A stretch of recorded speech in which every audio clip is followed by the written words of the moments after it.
삶의 기적을 일으키는 30분 예배를 시작하도록 하겠습니다. 하나님께서 오늘 우리에게 주신 말씀은 사도행전 25장 13절에서 27절까지 말씀입니다. 이 말씀 제가 봉독하도록 하겠습니다. 수일 후에 아그리빠 왕과 버니게가 베스도에게 문안하러 가이사랴에 와서 여러 날을 있더니 베스도가 바울의 일로 왕에게 구하여 이르되 벨릭스가 한 사람을 구류하여 두었는데 내가 예루살렘에 있을 때에 유대인의 대제사장들과 장로들이 그를 고소하여 정죄하기를 청하기를 내가 대답하되 무릇 피고가 원고들 앞에서 고소 사건에 대하여 변명할 기회가 있기 전에는 내주는 것은 로마 사람의 법이 아니라 하였노라. 이튿날 아그리빠와 버니게가 크게 위험을 갖추고 와서 천부장들과 시중의 높은 사람들과 함께 접견 장소에 들어오고 베스도의 명으로 바울을 데려오니 베스도가 말하되 아그리빠 왕과 여기 같이 있는 여러분이여 당신들이 보는 이 사람은 유대의 모든 무리가 크게 외치되 살려두지 못할 사람이라고 하여 예루살렘에서와 여기서도 내게 청원하였으나 내가 살피건대 죽일 죄를 범한 일이 없더이다. 그러나 그가 황제에게 상소한 고로 보내기로 결정하였나이다. 그에게 대하여 황제께 확실한 사실을 알릴 것이 없으므로 신문한 후 상소할 자료가 있을까 하여 당신들 앞, 특히 아그리빠 왕 당신 앞에 그를 내세웠나이다. 그 죄목도 밝히지 아니하고 죄수를 보내는 것이 무리한 일인 줄 아나이다 하였더라. 아멘. 오늘도 이 시간 하나님께서 우리 주신 말씀을 듣기 전에 잠시 기도하는 시간 갖도록 하겠습니다. 하나님 아버지, 오늘도 연약하고 어리석고 미련한 그런 저희를 사랑하신 하나님, 저희를 친히 만나주시고 저희에게 말씀해 주시니 감사합니다. 하나님 아버지, 오늘도 저희의 마음의 문을 열어주시고 영의 길을 열어주셔서 저희를 사랑하신 하나님, 그 하나님께서 저희에게 주시는 그 말씀을 듣게 하시고 그 말씀을 믿게 하시어서 믿음을 통해서 이 험하고 악한 세상을 담대하게 살아가는 저희가 될 수 있도록 은혜 베풀어 주옵소서. 예수님의 이름으로 감사하며 기도드리옵나이다. 아멘. 벨릭스의 후임으로 이 베스도라는 사람이 유대 총독으로 부임하자 아그리빠 왕과 그의 여동생 버니게가 이 총독 부임을 축하하기 위해서 베스도에게 옵니다. 그렇게 아그리빠 왕이 이 베스도에게 왔을 때 아그리빠 왕이 유대의 종교에 대해서 잘 알고 있기 때문에 베스도는 유대인들의 대제사장들, 장로들이 고소한 그 바울의 사건에 대해서 자세하게 베스도에게 말합니다. 그러면서 그 과정 속에 사도행전 25장 18절에서 19절은 이렇게 말씀합니다. 원고들이 서서 나의 짐작하던 것과 같은 악행의 혐의는 하나도 제시하지 아니하고 오직 자기들의 종교와 또는 예수라 하는 이가 죽은 것을 살아있다고 바울이 주장하는 그 일에 관한 문제로 고발한 것뿐이라 라고 얘기합니다. 이제 베스도가 유대의 총독으로 부임해서 가이사랴에서 유대의 종교 지도자들이 있는 예루살렘을 갔는데 그 예루살렘에 갔더니 종교 지도자들이 대제사장들, 장로들이 이 바울이라는 사람을 고소하는 겁니다. 그래서 평범한 일반 사람들이 고소하는 것도 아니고 유대의 종교 지도자들, 그 지도자들이 바울이라는 사람을 고소하기 때문에 이 베스도는 이 바울이라는 사람이 뭔가 엄청난 죄를 졌구나, 뭔가 큰 죄를 졌구나 라고 생각했다는 거예요. 그렇게 추측했다는 거예요.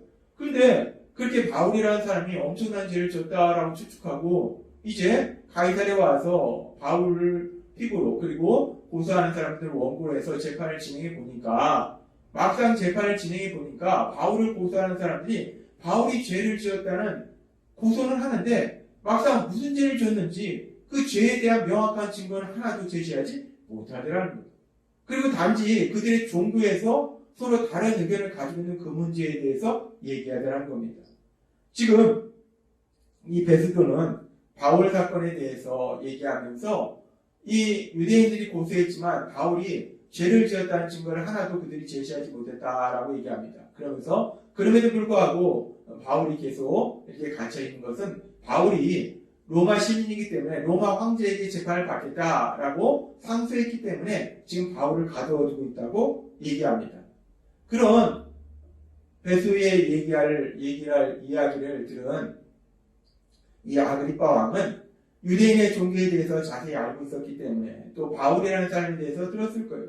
바울이라는 사람이 유대인들에게 큰 의미를 부여하는 예수라는 인물에 대해서 계속 전하고 있는 것을 알고 있었기 때문에 그럼 내가 직접 한번 바울에게 그 이야기를 듣고 싶다라고 얘기해서 결국 이 아그리빠 왕을 위해서 바울에 대한 청문회를 열게 됩니다. 그러면서 이제 바울에 대한 청문회를 열 때 그 청문회 자리에서 베스도는 다시 한번 이렇게 말합니다. 사도행전 25장 25절 말씀. 내가 살피건대 죽일 죄를 범한 일이 없더이다. 그러나 그가 황제에게 상소한 고로 보내기로 결정하였나이다. 그에게 대하여 황제께 확실한 사실을 아뢰일 것이 없으므로 신문한 후 상소할 자료가 있을까 하여 당신들 앞, 특히 아그리빠 왕 당신 앞에 글을 세웠나이다.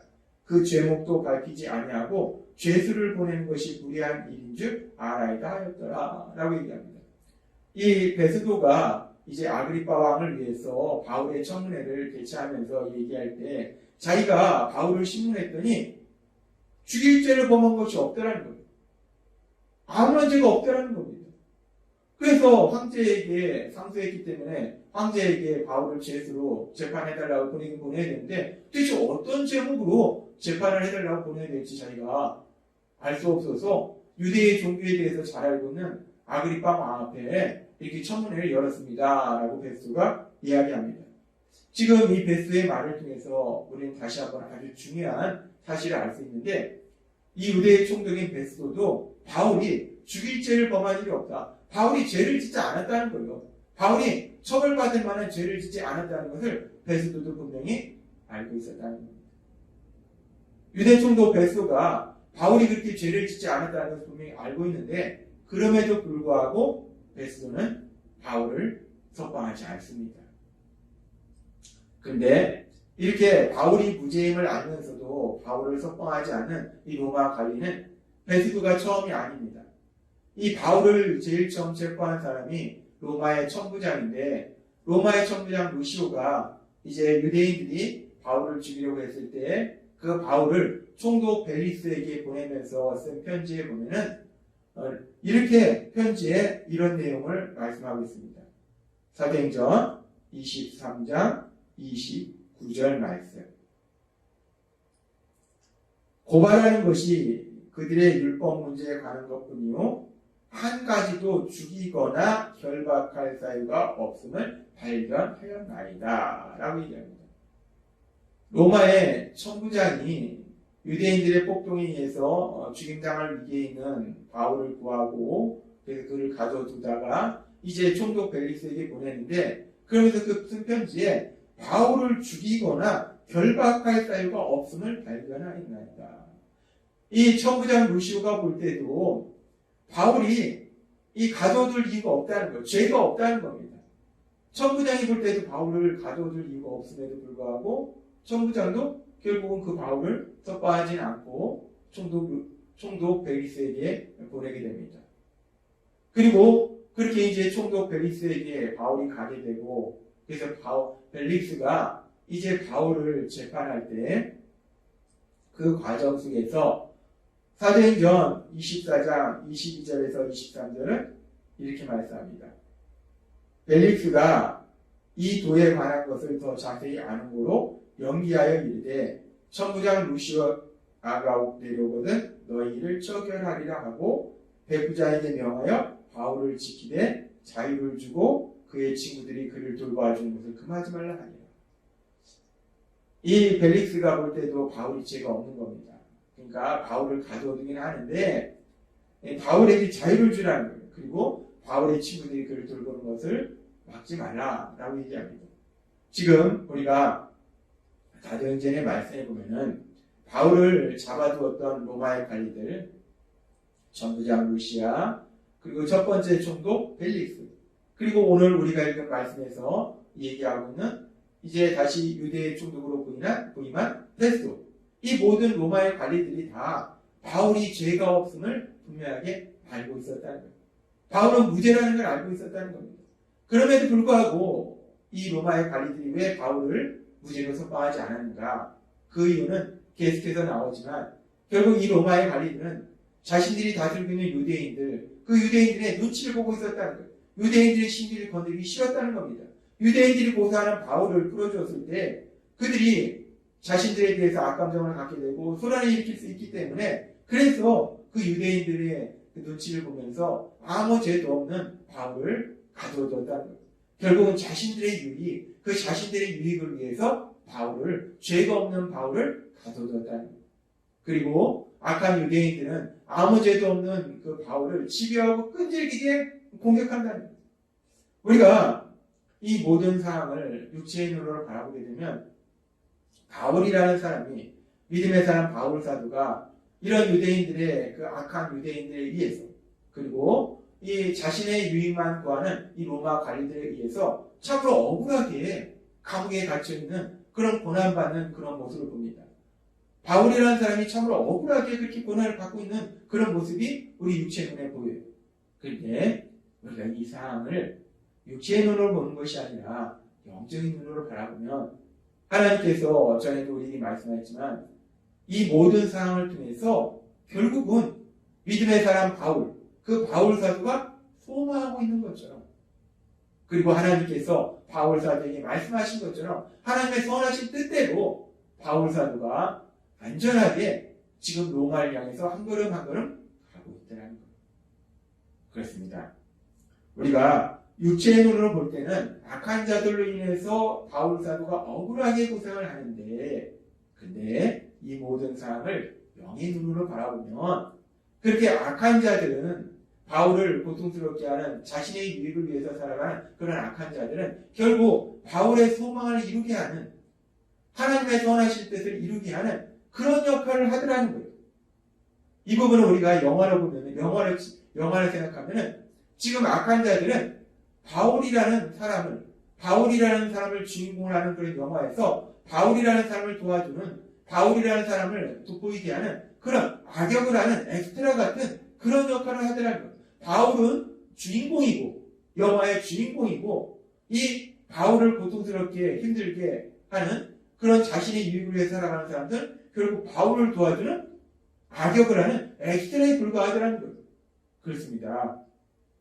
이 세상을 만드시고 이 세상을 다스리시는 하나님, 그 하나님은 하나님을 사랑하는, 하나님을 믿는 믿음의 사람, 그 믿음의 사람을 주인공으로 이 세상의 역사를 진행하고 계신다는 거예요. 하나님은 하나님을 믿는 믿음의 사람들을 이 세상의 삶 속에서 주인공으로 사용하신다는 거예요. 악한 자들은 그 주인공을 돋보이게 하는, 그 주인공을 도와주는 악역을 하는 엑스트라에 불과하다는 거예요. 그래서 하나님께서는 이사야서 43장 7절의 말씀을 통해서 이렇게 말씀합니다. 무릇 내 이름으로 일컫는 자, 곧 내가 내 영광을 위하여 창조한 자를 오게 하라. 그들을 내가 지었고 만들었느니라. 내 영광을 위하여 창조한 자.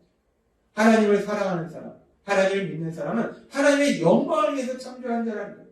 이 세상을 살아가면서 하나님의 영광을 나타내는 그 주인공 역할을 하는 사람으로 하나님이 만드셨다라고 말씀하신다는 겁니다. 그렇습니다. 우리 예수님을 믿음으로 인해서 하나님의 사랑받는 자녀로 살아가는 우리들은 이제 이 땅을 살아갈 때 우리를 사랑하시는 하나님, 그 하나님의 영광을 나타내는 주인공으로서 이 땅을 살아오고 계심을 믿습니다. 따라서 우리가 세상을 살아갈 때 오늘 우리가 읽은 사도행전의 말씀처럼 때로는 악한 자들이 의해서 우리가 억울한 일을 당하는 것 같고, 악한 자들이 자기 뜻대로 하는 것 같지만, 악한 사단의 세력이 우리를 고통스럽게 하는 것 같지만, 그 모든 상황을 통해서 하나님은 결국은 우리에게 주신 소망을 이루게 하시고 하나님의 선하신 뜻을 이루신다는 거예요. 결국 우리가 살아가는 세상 속에서, 세상의 역사 속에서 하나님은 우리를 주인공으로 사용하셔서 역사를 진행하고 계신다는 거예요. 따라서 우리가 세상을 살아갈 때 이런 일을 만나든 저런 일을 만나든 오늘 우리가 믿음의 사람 바울 사도의 삶을 통해서 본 것처럼 이사야서 43장 7절의 말씀을 통해서 우리에게 말씀하신 것처럼 우리를 사랑하신 하나님, 그 하나님은 우리를 주인공으로 이 세상의 역사를 지배하고 계심을 믿음으로 인해서 담대하게 세상을 살아가며 하나님의 하신 그 놀라운 역사들을 체험하고 하나님의 크신 영광을 나타내시는 여러분이 되시길 주님의 이름으로 축원합니다. 기도하겠습니다. 하나님 아버지 감사합니다.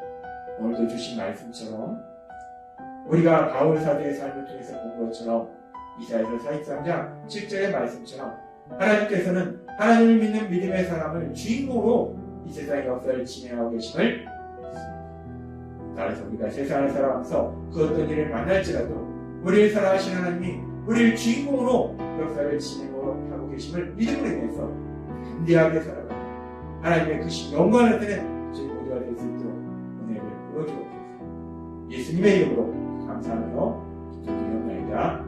이 시간도 하나님께서